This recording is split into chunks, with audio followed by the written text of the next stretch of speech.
Hello students. आज के video में हम उत्तर वैदिक काल के बारे में अध्ययन करेंगे। आर्यों का जो काल है, वैदिक सभ्यता का काल, वो दो भागों में बांटा जाता है। पहला ऋग्वैदिक काल, जिसके बारे में हम पिछले वीडियो में अध्ययन कर चुके हैं, और दूसरा उत्तर वैदिक काल जो है, उसके बारे में हम इस वीडियो के अंतर्गत अध्ययन करेंगे कि उत्तर वैदिक काल में जो है आर्यों के राजनीतिक, सामाजिक, आर्थिक और धार्मिक जीवन में किस तरह परिवर्तन आए, इन सब का अध्ययन जो है हम इस वीडियो में करेंगे। तो यदि सबसे पहले बात करें हम आर्यों के उत्तर वैदिक काल में आर्यों के सामाजिक जीवन के बारे में, तो ऋग्वैदिक काल के समान इस समय भी जो है संयुक्त परिवार प्रथा थी उत्तर वैदिक काल में, लेकिन वर्णों में कठोरता आने लगी थी और वे अब जाति के रूप में परिणित होने लगे थे।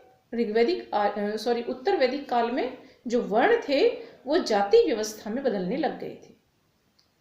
फिर भी जाति प्रथा उतनी कठोर नहीं हुई थी जितनी हमें सूत्र काल में देखने को मिलती है। सूत्र काल यानी उत्तर वैदिक काल के बाद का जो समय है, 6ठी शताब्दी ईसा पूर्व से लेकर के 3री शताब्दी ईसा पूर्व का जो समय है, वो सूत्र काल के नाम से जाना जाता है।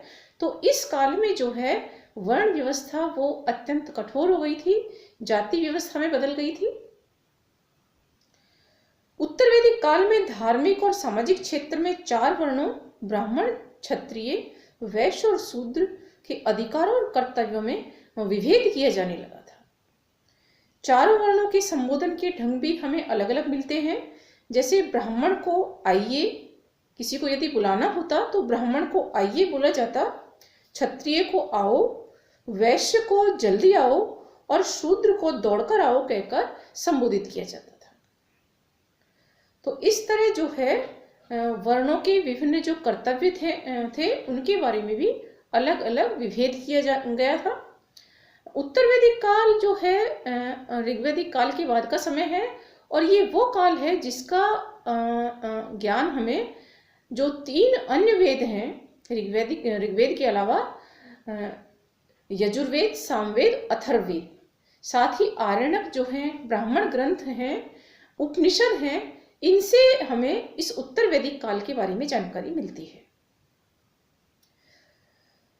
इससे स्पष्ट है कि समाज में जो है वर्ण भेद बढ़ता जा रहा था। ऐत्रेय ब्राह्मण में चारों वर्णों के कर्तव्यों का वर्णन हमें मिलता है। ब्राह्मण को दान देने वाला, कार्यशील और इच्छानुसार भ्रमण करने वाला बताया गया है। कुछ उल्लेखों में ब्राह्मण को राजा से भी बड़ा बताया गया है तथा कहा गया है कि राजा अपनी शक्ति ब्राह्मण से ही प्राप्त करता है। इस समय यानी उत्तर वैदिक काल में ब्राह्मणों तथा क्षत्रियों में सामाजिक प्रतिष्ठा के लिए होड़ लग गई थी। शतपथ ब्राह्मण जो है ब्राह्मण की अपेक्षा क्षत्रिय को श्रेष्ठ बताता है। इस समय कई क्षत्रिय शासक अपने ज्ञान के लिए विख्यात थे। वे ब्राह्मणों के भी शिक्षक थे। वैश्य कर देते थे, कृषि, व्यापार व उद्योग धंधों में लगे हुए थे। शूद्र को तीनों वर्णों का सेवक कहा गया है, लेकिन इस समय तक अस्पृश्यता की जो भावना है, जो बाद में समाज में देखने को मिलती है, वो अस्पृश्यता की भावना इस समय नहीं थी।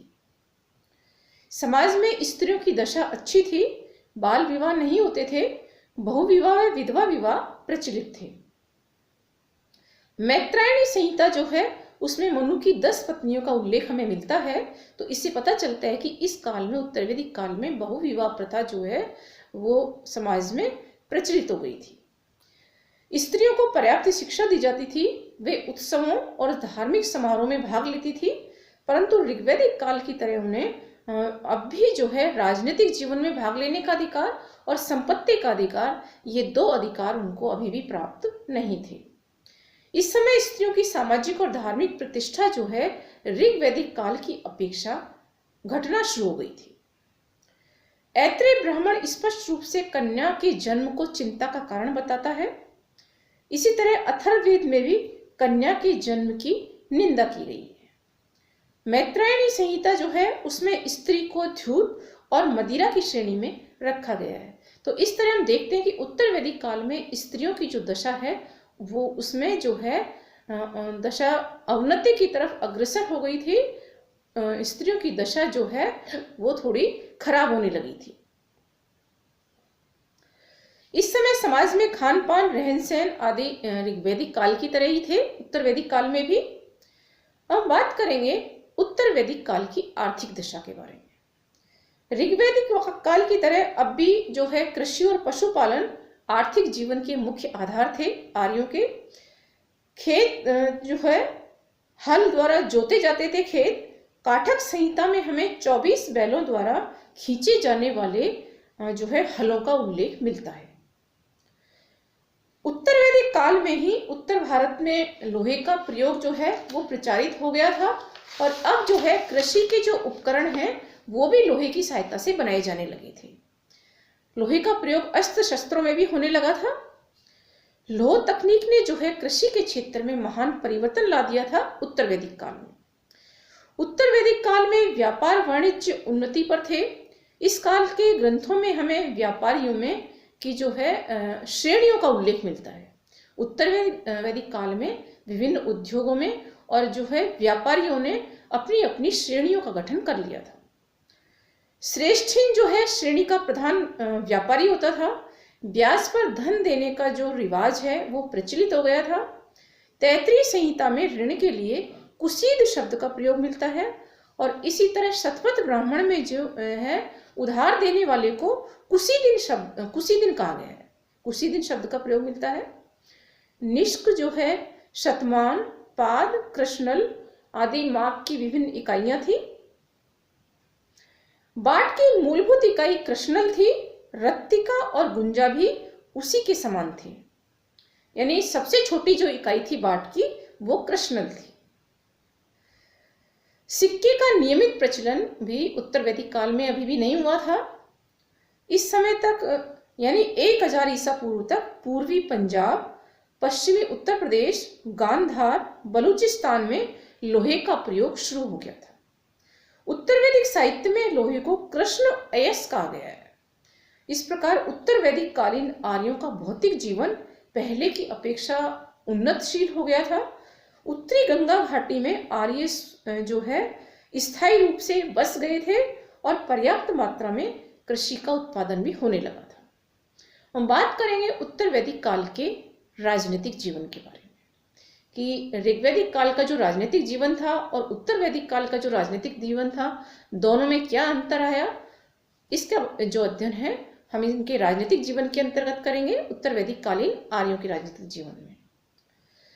उत्तर वैदिक काल में विशाल राज्यों की स्थापना हुई, साथ ही राजा के अधिकारों में भी वृद्धि हुई। हम देखते हैं कि जो है ऋग्वैदिक काल में जन थे, लेकिन उत्तर वैदिक काल में जो है कई जनों को मिलाकर के बड़े बड़े राज्यों का उदय हुआ और राजा के अधिकारों में भी वृद्धि हुई। ऋग्वैदिक काल में राजा को जो है जन का रक्षक कहा गया था। उसकी स्थिति कबायली मुखिया की तरह थी, लेकिन उत्तर वैदिक काल में राजा के अधिकारों में वृद्धि हुई। अब राजा जो है जन और कबीले का नेता न होकर विशाल भूभाग का स्वामी होता था। राजा सामान्य उपाधियों के स्थान पर अब उत्तर वैदिक काल में राजाधिराज, सम्राट, एकराट जैसी विशाल उपाधियां धारण करने लगे थे। राजा राजसूय तथा अश्वमेध जैसे विशाल यज्ञों का भी अनुष्ठान करने लगे थे, और इसके द्वारा जो है इन यज्ञों से वो अपनी शक्ति का प्रदर्शन करते थे।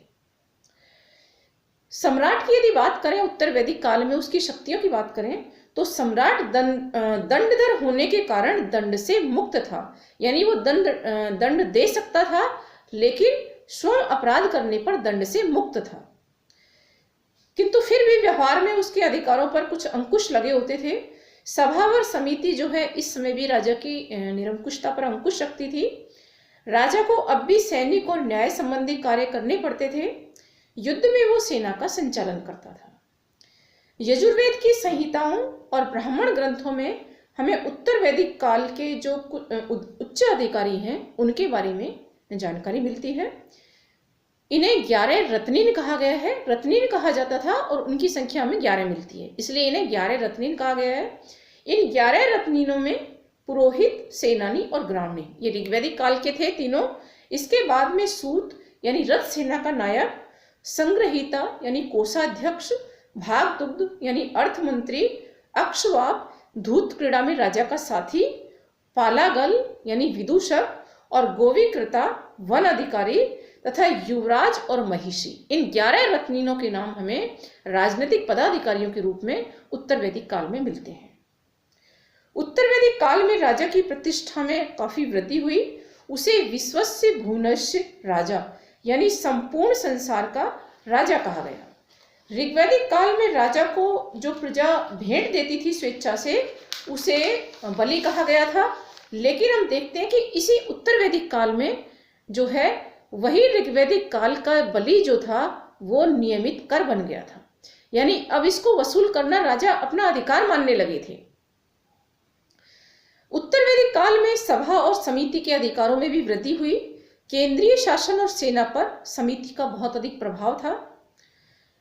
यदि इनके गठन की बात करें, सभा और समिति के गठन की, तो लुडविग जो विद्वान हैं उनके अनुसार सभा कुलीनों की संस्था थी, जबकि समिति में जनसाधारण के प्रतिनिधि शामिल होते थे। सभा व समिति के अलावा विदथ भी थी, एक राजनीतिक संस्था जो आर्यों की प्राचीन संस्था थी। यहाँ धार्मिक और दार्शनिक प्रश्नों पर विचार विमर्श होता था। ये प्रशासन में भाग नहीं लेती थी। अब हम बात करते हैं उत्तर वैदिक कालीन आर्यों के धार्मिक जीवन के बारे में। उत्तर वैदिक काल में धर्म व दर्शन के क्षेत्र में महत्वपूर्ण परिवर्तन हुए। अनेक ऋग्वैदिक देवताओं का महत्व इस समय घट गया था और उनके स्थान पर नवीन देवताओं की प्रतिष्ठा स्थापित हुई। ऋग्वैदिक देवता इंद्र व वरुण का स्थान प्रजापति, विष्णु और रुद्र यानी शिव ने ले लिया था। इस काल में यज्ञों का महत्व बढ़ गया था। महंगे और खर्चीले यज्ञ किए जाने लगे थे। इससे समाज में कर्म कांड बढ़ गया था। यज्ञों में पशु बलि दी जाने लगी थी और आहुतियों के रूप में जो है मांस की भी आहुति दी जाने लगी थी, क्योंकि पशु बलि जो है दी जाने लगी और फिर यज्ञों में मांस आदि की आहुति भी दी जाने लगी थी। इस काल में राजसूय, अश्वमेध, वाजपेय, अग्निष्ट होम, सौत्रामणि, पुरुषमेध आदि विशाल यज्ञों के अनुष्ठान का वर्णन हमें मिलता है। अग्निष्ट होम 5 दिनों तक चलता था, जिसमें 11 पशुओं की बलि दी जाती थी। सोम यज्ञ के जो 7 प्रकार हैं, उनमें यह सर्वाधिक महत्वपूर्ण था। सोम का अत्यंत घृणित और निंदनीय स्वरूप जो है हमें पुरुषमेध में दिखाई देता है। पुरुषमेध जो है 5 दिनों तक चलता था और इसमें 25 या 11 यूप निर्मित किए जाते थे और इसमें पुरुष बलि का विधान था। पुरुष जो है पुरुषमेध में पुरुष की बलि दी जाती थी और ब्राह्मण या क्षत्रिय होता था, जिसकी बलि दी जाती थी यज्ञ में, वो ब्राह्मण या क्षत्रिय होता था। राजसूय यज्ञ क्षत्रिय शासक अपने अभिषेक की समाप्ति पर करवाते थे। अश्वमेध यज्ञ जो है वो सार्वभौमिक सत्ता का प्रतीक माना जाता था और अश्वमेध यज्ञ में भी करीब 600 पशुओं की आहुति दी जाती थी, उनकी हत्या की जाती थी। यज्ञ कराने वाले ब्राह्मण पुरोहितों को बहुत सारी गायें, सोना और वस्त्र, भूमि आदि दान में दिए जाते थे। प्रेत आत्मा, जादू टोना, वशीकरण आदि इनमें भी लोगों का विश्वास हो गया था उत्तर वैदिक काल में और इन अंधविश्वासों को धर्म में स्थान मिल गया था। आर्य व अनार्य विचारधाराओं के फलस्वरूप धर्म में अनेक नवीन तत्व भी शामिल हो गए थे उत्तर वैदिक काल में। धर्म के अंतर्गत ऋग्वैदिक काल के अंत में जिस एकेश्वरवादी विचारधारा पनपी थी वो इस काल में पूर्णता को प्राप्त हो गई थी। इसी समय यानी 600 ईसा पूर्व में उपनिषदों की रचना हुई उत्तर वैदिक काल के अंत में तथा यज्ञीय कर्म कांड, पशु बलि व पुरोहितों के बढ़ते वर्चस्व के विरुद्ध सबल प्रतिक्रिया हुई। उपनिषदों की रचना के बाद तप, त्याग और संन्यास इन पर विशेष बल दिया गया। उपनिषदों में स्पष्ट रूप से यज्ञों व कर्म कांडों की निंदा की गई है तथा ब्रह्म को एकमात्र सत्ता स्वीकार की गई है। उसे निर्विकार, अद्वैत और निरपेक्ष बताया गया है, जो जगत से परे भी है और जगत में व्याप्त भी है। ब्रह्म और जो है मनुष्य की आत्मा, इनमें समीकरण स्थापित किया गया और मोक्ष की अवस्था में ब्रह्म और आत्मा का एकीकार यानी आत्मा का ब्रह्म के साथ मिलन ही मोक्ष माना गया। उपनिषदों में जगत या जो है जगत को माया का स्वरूप दिया गया, यानी जगत को मिथ्या बताया गया और ब्रह्म को सत्य बताया गया। ब्रह्म सत्यम जगत मिथ्या, इस बात की जो अवधारणा थी वो उपनिषदों में प्रकट की गई। उत्तर वैदिक काल में वैदिक और अवैदिक विचारधारा के मिश्रण से जो है निवृत्ति मार्गी विचारधारा पनपी, यानी ऋग्वैदिक आर्य जो थे वो प्रवृत्ति मार्गी थे, अपनी सुख सुविधा का ध्यान रखते थे, अपने भौतिक जीवन को सुखी बनाने के लिए प्रवृत्त रहते थे। लेकिन इस काल में जो है निवृत्ति मार्गी विचारधारा थी उसका उदय हुआ। संन्यास की अवधारणा इसी समय उत्पन्न हुई। ब्राह्मण चिंतकों ने इसे अपनी संस्कृति में स्थान दिया और जीवन को 4 आश्रमों ब्रह्मचर्य, गृहस्थ, वानप्रस्थ और संन्यास, इन चारों में बांटा। प्रारंभिक उपनिषद जो है उनमें हमें 3 आश्रमों का ही वर्णन मिलता है, ब्रह्मचर्य आश्रम, गृहस्थ आश्रम, वानप्रस्थ आश्रम। लेकिन संन्यास आश्रम जो है उसकी शुरुआत जो है बाद में हुई थी। इस तरह उत्तर वैदिक काल में धर्म और दर्शन के क्षेत्र में काफी परिवर्तन आए और इसी श्रृंखला में आगे चलकर तप, संन्यास व काया क्लेश तथा यज्ञीय कर्म कांडों के वातावरण में जैन और बौद्ध धर्म का उदय हुआ और फिर जो है इन कर्म कांडों का विरोध किया जाने लगा।